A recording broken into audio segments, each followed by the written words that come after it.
కమలంలో లుకలుకలు మరోసారి బయటపడ్డాయి.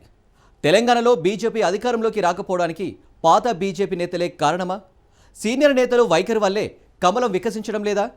రాష్ట్రంలో పార్టీ బలోపేతం కాకుండా ఆ నేతలు అడ్డుపడుతున్నారా? కొంతమంది లీడర్లను రాజాసింగ్ టార్గెట్ చేయడం వెనుక ఆంతర్యం ఏంటి? బీఆర్ఎస్ ఆరోపిస్తున్నట్లు కాంగ్రెస్ బీజేపీ ఒకటేనా? తెలంగాణ కమలనాథులు అధికారంలో ఏ పార్టీ ఉంటే ఆ పార్టీ సీఎంతో అంటగడుతున్నారా? కమలాన్ని కలవరపరిచేలా రాజాసింగ్ ఎందుకు కామెంట్లు చేశారు? అసలు ఆయన టార్గెట్ ఎవరు?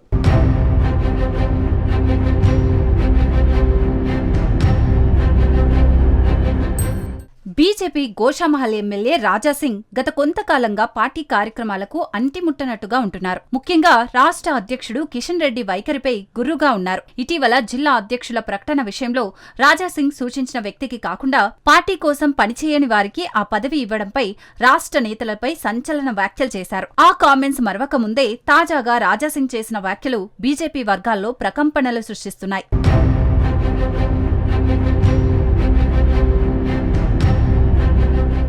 బీజేపీ ఎమ్మెల్యే రాజాసింగ్ మరోసారి సంచలన వ్యాఖ్యలు చేశారు. సొంత పార్టీ నేతలపైనే ఫైర్ అవుతున్నారు. కొందరు సీనియర్ నేతలు రాష్ట్ర ముఖ్యమంత్రి రేవంత్ రెడ్డితో రహస్యంగా భేటీ అవుతున్నారని ఆరోపణలు చేశారు. సీనియర్ నేతలే ఇలా చేస్తే బీజేపీ అధికారంలోకి ఎలా వస్తుందని రాజాసింగ్ ప్రశ్నిస్తున్నారు.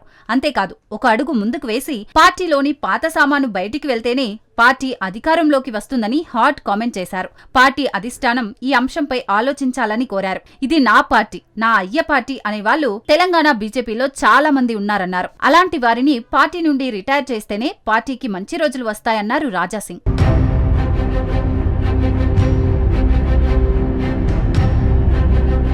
2018 ఎన్నికల ముందు కూడా కొంతమంది రాష్ట్ర పార్టీ నేతలు అప్పటి సీఎం కేసీఆర్ ను కలిశారని రాజాసింగ్ అన్నారు. ప్రజల్లోకి రాంగ్ సిగ్నల్స్ వెళ్లడం వల్లే అప్పుడు కేవలం బీజేపీ ఒక్క సీటు మాత్రమే గెలుచుకుందని, అది కూడా తానొక్కడినే విజయం సాధించానని గుర్తు చేశారు. అధికారంలో ఎవరు ఉన్నా వారిని చాటుమాటుగా కలవడం పార్టీ సీనియర్లకు పరిపాటిగా మారిందని ఆరోపించారు. వారి విషయంలో అధిష్టానం ఆలోచన చేయాలని రాజాసింగ్ అంటున్నారు.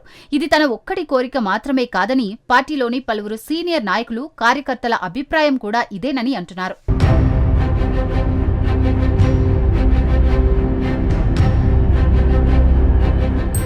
గత కొంతకాలంగా పార్టీ కార్యక్రమాలకు దూరంగా ఉంటున్న రాజాసింగ్ పార్టీలో జరుగుతున్న పరిణామాలపై ఇటీవల బహిరంగంగా తన అసంతృప్తిని వ్యక్తం చేస్తున్నారు. పార్టీ రాష్ట్ర నాయకత్వం ఒక సామాజిక వర్గం చేతిలోనే ఉందని బాహాటంగా అన్నారు.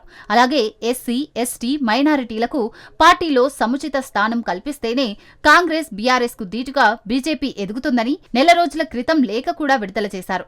అలాగే నల్గొండ గోషామహల్ బీజేపీ జిల్లా అధ్యక్షుడి నియామకంపైన రాజాసింగ్ అసహనం వ్యక్తం చేశారు.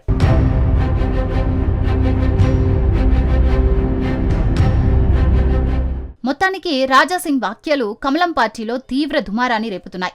ఇప్పటికే పార్టీ రాష్ట్ర నాయకత్వంపై తీవ్ర అసంతృప్తి వ్యక్తం చేస్తున్న రాజాసింగ్ మున్ముందు ఇంకెలాంటి వ్యాఖ్యలు చేస్తారోనని పార్టీ వర్గాల్లో చర్చ నడుస్తోంది.